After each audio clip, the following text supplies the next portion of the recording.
बोलो शंकर भगवान की जय। 16 सोमवार व्रत कथा।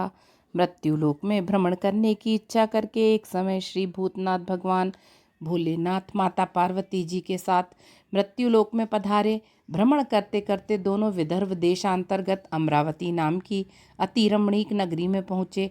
अमरावती नगरी अमरापुरी के सदृश सब प्रकार के सुखों से परिपूर्ण थी।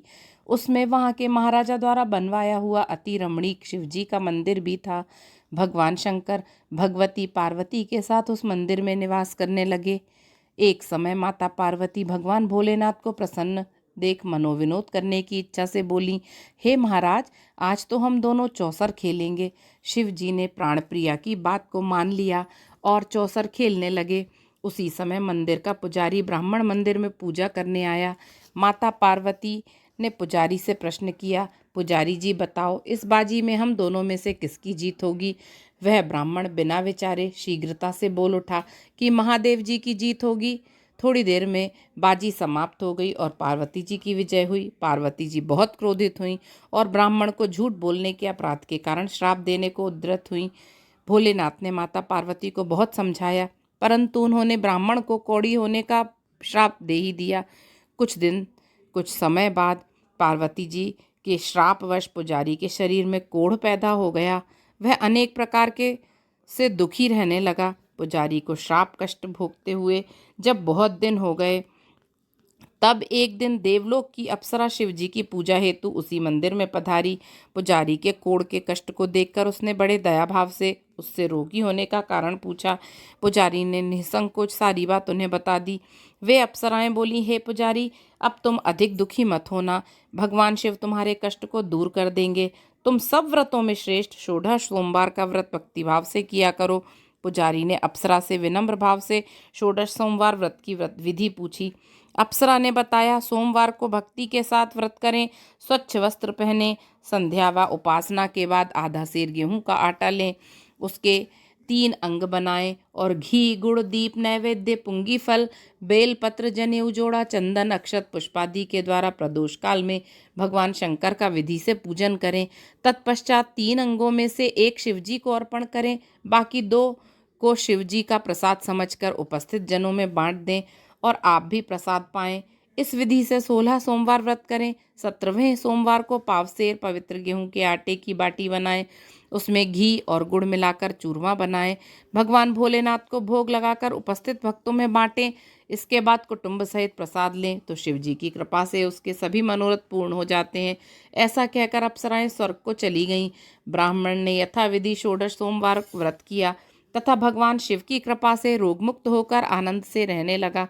कुछ दिन बाद शिवजी और पार्वती जी फिर उस मंदिर में पधारे। ब्राह्मण को निरोग देख पार्वती जी ने ब्राह्मण से रोग मुक्त होने का उपाय पूछा तो ब्राह्मण ने 16 सोमवार व्रत की कथा सुनाई। पार्वती जी अति प्रसन्न हो ब्राह्मण से व्रत की विधि पूछकर स्वयं व्रत करने को तैयार हो गईं। व्रत करने के बाद उनकी मनोकामना पूर्ण हुई तथा उनके रूठे पुत्र स्वामी कार्तिकेय स्वयं माता के आज्ञाकारी हुए। कार्तिकेय जी को अपना यह विचार परिवर्तन का रहस्य जानने की इच्छा हुई। वे माता से बोले, हे माता, आपने ऐसा कौन सा उपाय किया जिससे मेरा मन आपकी ओर आकर्षित हुआ? पार्वती जी ने वही 16 सोमवार व्रत की कथा उनको सुनाई। कार्तिकेय जी ने कहा, इस व्रत को मैं भी करूंगा, क्योंकि मेरा प्रिय मित्र ब्राह्मण बहुत दुखी दिल से परदेश गया है, हमें उससे मिलने की बहुत इच्छा है। कार्तिकेय जी ने भी इस व्रत को किया और उनका प्रिय मित्र मिल गया। मित्र ने इस आकस्मिक मिलन का भेद कार्तिकेय जी से पूछा तो वे बोले, हे मित्र, हमने तुम्हारे मिलने की इच्छा करके 16 सोमवार का व्रत किया था। अब तो ब्राह्मण मित्र को अपने विवाह की बड़ी इच्छा हुई। उसने कार्तिकेय जी से व्रत की विधि पूछी और यथाविधि व्रत किया। व्रत के प्रभाव से जब वह किसी कार्यवश विदेश चला गया तो वहाँ के राजा की लड़की का स्वयंवर था। राजा ने प्रण किया था कि जिस व्यक्ति के गले में सब प्रकार श्रृंगारित हथिनी माला डालेगी, मैं उसी के साथ अपनी प्यारी पुत्री का विवाह कर दूंगा। शिवजी की कृपा से वह ब्राह्मण भी स्वयंवर देखने की इच्छा से राजसभा में एक ओर बैठ गया। नियत समय पर हथिनी आई और उसने जयमाला उस ब्राह्मण के गले में डाल दी। राजा ने अपनी प्रतिज्ञा के अनुसार बड़ी धूमधाम से अपनी कन्या का विवाह उस ब्राह्मण के साथ कर दिया। ब्राह्मण को बहुत सा धन और सम्मान देकर संतुष्ट किया। ब्राह्मण सुंदर राजकन्या पाकर सुख से जीवन व्यतीत करने लगा। एक दिन राजकन्या ने अपने पति से प्रश्न किया, हे प्राणनाथ, आपने ऐसा कौन सा भारी पुण्य किया था जिसके प्रभाव से हथनी ने सब राजकुमारों को छोड़कर आपको वरण किया। ब्राह्मण बोला, हे प्राण प्रिय, मैंने अपने मित्र कार्तिकेय जी के कथनानुसार 16 सोमवार का व्रत किया था, जिसके प्रभाव से मुझे तुम जैसी स्वरूपवान पत्नी की प्राप्ति हुई है। व्रत की महिमा सुन राजकन्या को आश्चर्य हुआ। वह भी पुत्र की कामना करके व्रत करने लगी। शिव जी की दया से उसके गर्भ से एक अति सुंदर, सुशील, धर्मात्मा और विद्वान पुत्र उत्पन्न हुआ। माता पिता दोनों उस देव पुत्र को पाकर अति प्रसन्न हुए और उसका लालन पालन भली प्रकार से करने लगे। जब पुत्र समझदार हुआ तो एक दिन उसने अपनी माता से प्रश्न किया, हे माँ, तुमने कौन सा व्रत किया एवं तप किया है जो मेरे जैसा पुत्र तुम्हारे गर्भ से उत्पन्न हुआ। माता ने 16 सोमवार व्रत की विधि पुत्र को बताई। पुत्र ने सब तरह के मनोरथ पूर्ण करने वाले सरल व्रत को सुना तो वह भी राज्याधिकार पाने की इच्छा से हर सोमवार को यथाविधि यह व्रत करने लगा। व्रत शुरू होने के बाद एक देश के वृद्ध राजा के दूतों ने आकर उसको राजकन्या के लिए वरण किया। राजा ने अपनी पुत्री का विवाह ऐसे सर्वगुण संपन्न ब्राह्मण युवक के साथ करके बड़ा सुख प्राप्त किया। वृद्ध राजा के दिवंगत हो जाने पर इसी ब्राह्मण युवक को सिंहासन पर बैठाया गया। क्योंकि दिवंगत राजा के कोई पुत्र नहीं था, राज्य का उत्तराधिकारी होकर भी वह ब्राह्मण पुत्र 16 सोमवार का व्रत करता रहा। जब 17वां सोमवार आया तो विप्र पुत्र ने अपनी प्रियतमा से पूजन सामग्री लेकर शिव पूजा के लिए शिवालय में चलने को कहा, परंतु उसकी पत्नी ने उसकी आज्ञा की परवाह न की। दास दासियों द्वारा सब पूजन सामग्री शिवालय भिजवा दी, परंतु आप नहीं गई। जब राजा ने शिवजी का पूजन समाप्त किया तब आकाशवाणी हुई, हे राजा, अपनी इस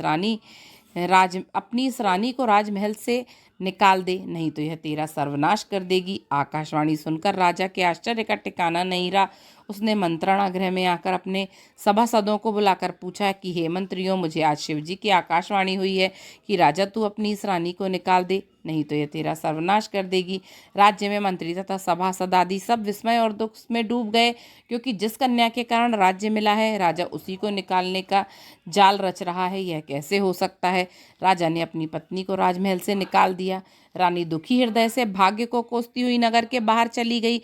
बिना पदत्राण, फटे वस्त्र पहने, भूख से दुखी वह धीरे धीरे चलकर वह एक ग्राम में पहुंची। वहां एक बुढ़िया सूत काट कर बेचने जाती थी। रानी की करुण दशा देखकर बोली, चल तू मेरा सूत बिकवा दे, मैं वृद्ध हूँ, भाव नहीं जानती हूँ। यह बात सुन रानी ने बुढ़िया के सिर से सूत की गठरी उतारकर अपने सिर पर रख ली। थोड़ी देर बाद आंधी आई और बुढ़िया का सूत पोटली सहित उड़ गया। बेचारी बुढ़िया पछताती रह गई। रानी को अपने से दूर रहने को कहा। इसके बाद रानी एक तेली के घर गई। शिवजी के प्रकोप के कारण तेली के सब मटके उसी क्षण चटक गए। तेली ने भी रानी को अपने घर से निकाल दिया। अत्यंत दुख पाती हुई रानी एक नदी के तट पर गई तो नदी का समस्त जल सूख गया।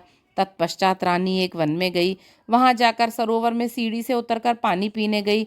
उसके हाथ का स्पर्श होते ही सरोवर का नीलकमल के समान जल असंख्य कीड़ामय होकर गंदा हो गया।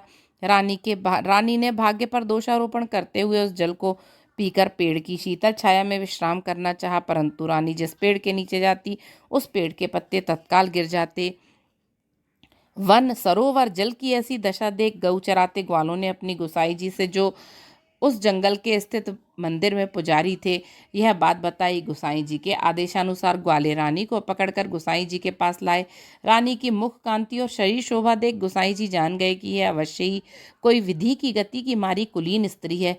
पुजारी ने रानी से कहा कि हे पुत्री, मैं तुमको अपनी पुत्री के समान रखूंगा। तुम मेरे आश्रम में ही रहो, मैं तुमको किसी प्रकार का कष्ट नहीं दूंगा। गुसाई जी के वचन सुनकर रानी को धीरज हुआ। वह आश्रम में रहने लगी। रानी जो भोजन बनाती उसमें कीड़े पड़ जाते, जल भर कर लाती उसमें भी कीड़े पड़ जाते। रानी की यह दशा देख गोसाई जी भी बहुत दुखी हुए और रानी से बोले, हे बेटी, तुम्हारे ऊपर कौन से देवता का कोप है जिससे तुम्हारी ऐसी दशा है। पुजारी की बात सुन रानी ने शिवजी महाराज के पूजन का बहिष्कार करने की बात बताई तो पुजारी जी शिवजी महाराज की अनेक प्रकार से स्तुति करते हो रानी से बोले कि पुत्री, तुम सब मनोरथ पूर्ण करने वाले 16 सोमवार का व्रत करो, उसके प्रभाव से अपने कष्टों से मुक्त हो सकोगी।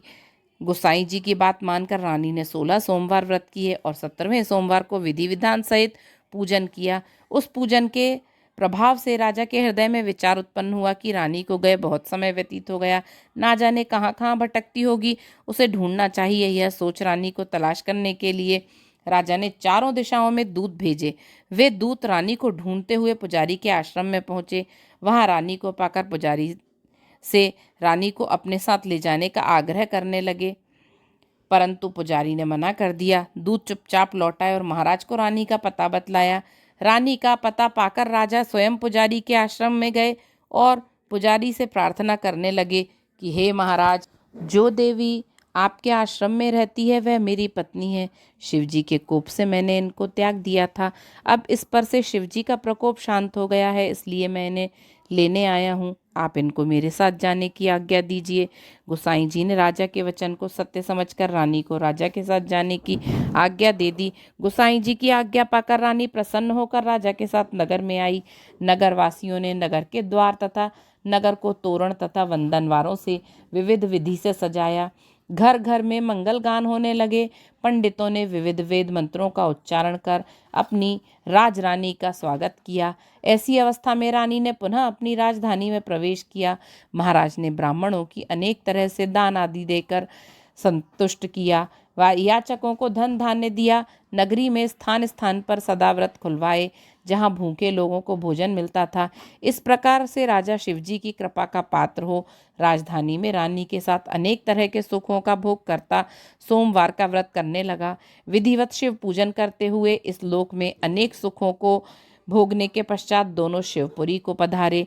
जो मनुष्य मनसा वाचा कर्मणा भक्ति सहित 16 सोमवार का व्रत एवं पूजन इत्यादि विधिवत करता है, वह इस लोक में समस्त सुखों को भोग कर अंत में शिवधाम को प्राप्त होता है।